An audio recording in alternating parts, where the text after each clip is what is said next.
नमस्कार भाइयों बहनों। अत्यधिक धन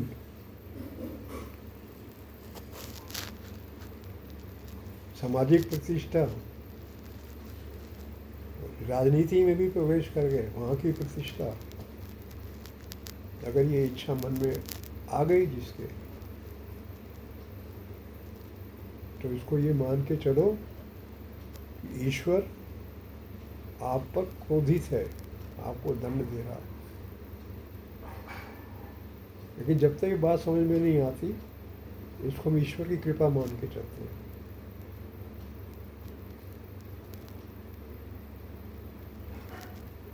अब ईश्वर का दंड का विधान शुरू हो गया। ऐसा कहते हैं कि संत लोग कि जब ईश्वर किसी पर क्रोधित होता है तो उसको धन और प्रतिष्ठा देना शुरू कर देता है। कृपया समझें इसे।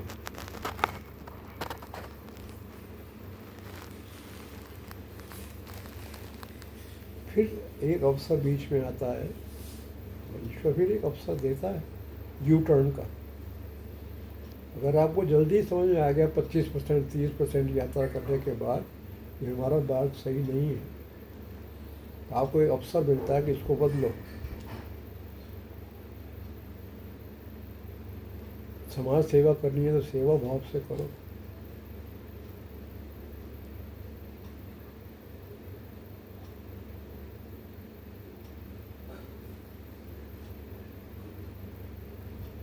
प्रेम भाव, करुणा भाव जीव जगत के लिए विशेषकर शामिल होना चाहिए। हमारी ये आदत बन गई है बहुत पुरानी, बहुत पुराने समय से। हमने जो कुछ किया मानव के लिए किया, बहुत कम लोगों ने जीवों के लिए किया। ऐसे लोग भी हुए अपवाद स्वरूप जिन्होंने जीवों के लिए विशेष ध्यान दिया, मानव के लिए भी दिया, दोनों के लिए दिया जाना चाहिए। लेकिन 99% केसेस में मानव के सुख के लिए ही लोगों ने दान दिए हैं, चाहे भले वो सुख प्राप्त ना कर पाए हों, शांति प्राप्त ना कर पाए हों।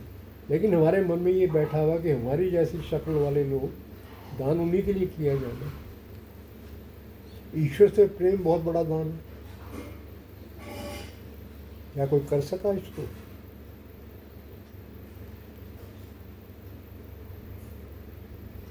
मात्र प्रेम ही बहुत बड़ा दान है। सब यही दान करना लोग शुरू कर दें, प्रेम भाव अपने भीतर प्रकट करना शुरू कर दें। बस ईश्वर को आपसे इससे ज़्यादा नहीं चाहिए। ईश्वर बहुत शक्तिशाली है। वो एक ग्रह नहीं, अनंत ग्रहों के जीवों का ध्यान रखने वाला है। चलिए, फिर भी आप कुछ करना चाहते हैं तो समभाव से करिए। पशु पक्षी मानव दोनों को समभाव से देखें। लेकिन एक ये लत पड़ गई है युगों से, धर्मशालाएं बनेंगी तो मानवों के लिए बनेगी, और सुविधाएं दी जाएंगी तो मानवों को दी जाएंगी। जीव जगत को काट के खाएंगे। उनके सुख सुविधा देने के लिए दान कहकर कर रहे हैं। मूर्खता, महामूर्खता। मानव तो एक बार फिर भी किसी न किसी तरह अपने भोजन की व्यवस्था कर लेगा। आजकल तो अनाज फ्री मिलता है गरीबों को। जानवरों को कुछ फ्री दिया किसी ने?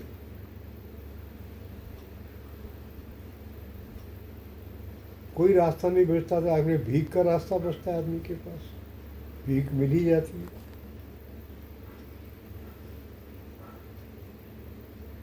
तो इस भेद को समझना होगा। अभेद दृष्टि से सेवा,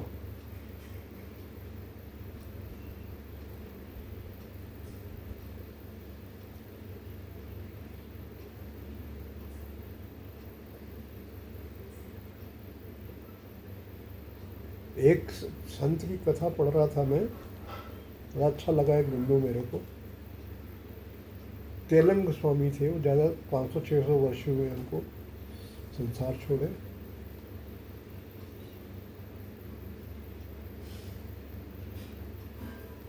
तो किसी दूसरे राज्य में भ्रमण पे थे वो, जंगलों में। तो वहाँ पे एक मैन ईटर, लॉयन और टाइगर जो भी है, उससे वहाँ की जनता त्रस्त थी, लोग बाहर ही नहीं निकलते थे। तो वहाँ का राजा उस वक्त तो था, तो पहले राजा सिस्टम ही चलता था 500-600 साल पहले। उसने स्वयं में बीड़ा अपने हाथ में उठाया और शिकार करने चल पड़ा। एक स्थान पर देखा कि एक कोई बाबा जी बैठे हैं और वही मैनीटर पास बैठा हुआ और पानी पी रहा है आराम से, और बाबा जी ने उसके जो है शरीर के ऊपर हाथ रखा हुआ। ये सत्य घटना। तो बहुत प्रभावित हुआ, बाबा जी के पास गया तो शेर ने कोई प्रतिक्रिया नहीं दी। उसने बाबा जी से कहा था, ये तो आदमी को देखते ही खा जाता है फाड़ के, ये आपके साथ पूंछ हिला रहा है, कारण क्या है? उसी का मैंने अपने मन से हिंसा का भाव अगर निकाल दिया तो सामने वाले के मन से भी हिंसा का भाव चला जाएगा। ये सत्य घटना है। इससे बहुत कुछ सीखा जा सकता है आज के समाज में करने के लिए। अगर आपको आत्मसंतोष प्राप्त है तो आसपास के लोगों को भी आत्मसंतोष प्राप्त होने लगेगा। फिर आसपास के लोग आत्मसंतोष प्राप्त करेंगे तो उनको और जोड़ते हुए ये बढ़ता चला जाएगा। सारा संसार नष्ट होने से बच जाएगा।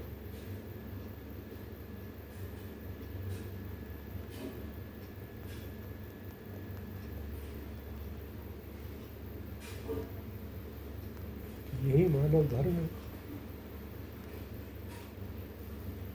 किसी नाम से हिंदू, मुसलमान, सिख, ईसाई, फना फना, ये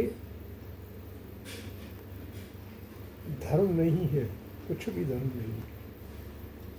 आपके मन की अवस्था वही बताती है कि आप धार्मिक हैं या नहीं।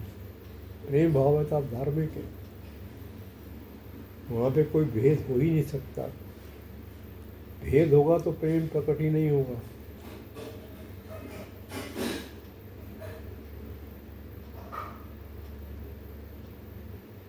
ये तो एक ऐसा तत्व है, प्रेम तत्व, जो पूरे ब्रह्मांड को समाहित किए हुए अपने अंदर, उससे भी परे। तो आज समाज में जो दुष्टताएं हो रही हैं पूरे विश्व में, भारत में, सब जगह, उससे निकालने का यही तरीका है और कोई तरीका आपके पास नहीं। विकल्प ही यही है कि आप अपने मन से जो है विद्वेष भाव को निकालें। वो आप ऐसा ना सोचें कि वो क्यों इससे द्वेष करता है। आप अपने मन से द्वेष भाव को निकालें, वो प्रभाव करेगा और मानव जाति, जीव जगत मरने से पहले सुखी जी लेंगे। बेचारे सब लोग मानव में, तो मानव को, अगर जीवों को बेचारा कहता हूँ, मैं मानव को भी बेचारा कह रहा हूँ। ये दोनों बेचारे एक अच्छा जीवन जी लेंगे, सही रास्ते पे आप चल पड़ो।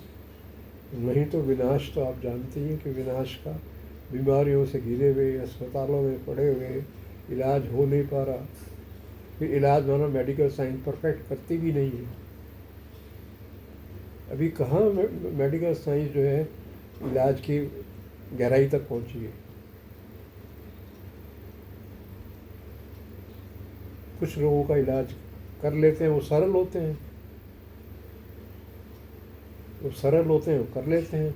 बाकी जहाँ थोड़ा सा भी कॉम्प्लिकेशन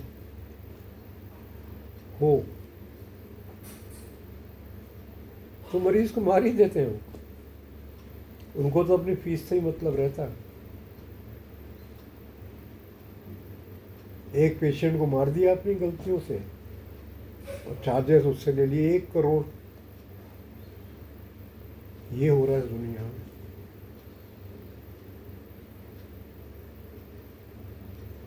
ड्रग माफिया, यानी कि ये जानते हुए कि ये ड्रग जो है नहीं ठीक कर पाएगी, क्योंकि इतनी महंगी है, ड्रग माफिया पूरे विश्व में फैला हुआ है।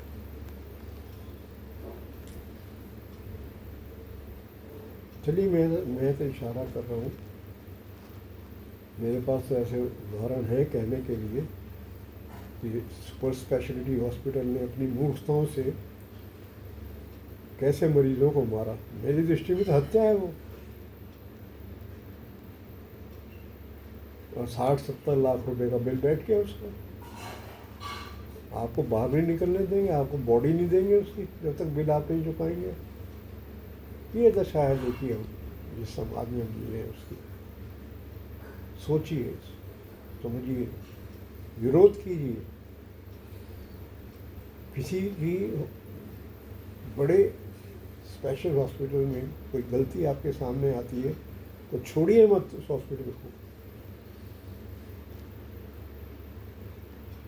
केस कीजिए, अखबारों में दिखवाइए, सोशल मीडिया पे काम करते सोशल मीडिया में डालिए, छोड़िए नहीं। क्योंकि हम छोड़ देते हैं, ये क्या कि भगवान की इच्छा थी, भगवान ने इतना ही रखना था, एक मूर्खतापूर्ण बातें सोच के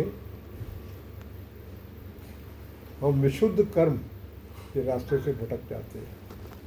अगर कहीं पाप हो रहा है, कहीं गलती हो रही है, उसका विरोध न करना भी अधर्म है, ईश्वर के क्रोध का कारण बनता है। धन्यवाद। जय राधा कृष्ण।